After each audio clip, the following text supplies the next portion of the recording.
हम जब गैर मुसलमान से बात करते हैं,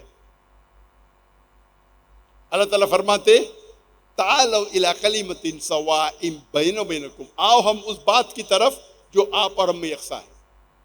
अगर हम गैर मुस्लिम से मिलते हैं, उससे बात करते हैं, मेरा एक सिंपल फॉर्मूला है।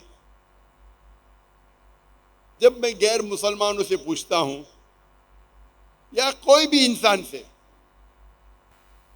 कि कोई भी इंसान जो खुदा में मानता है, मैं उससे पूछता हूं कि आप ये मानते हैं कि कम से कम एक किताब खुदा की तरफ से है? तो मुसलमान करेंगे बेशक हम मानते हैं कि कुरान अल्लाह की तरफ से है।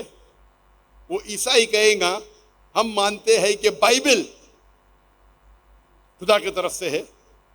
वो यहूद कहेगा हम मानते हैं कि तलमूद तोरा अल्लाह की तरफ से है।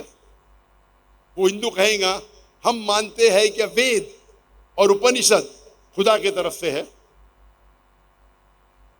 वो पारसी कहेगा हम समझते धम्मा पढ़ खुदा की तरफ से है।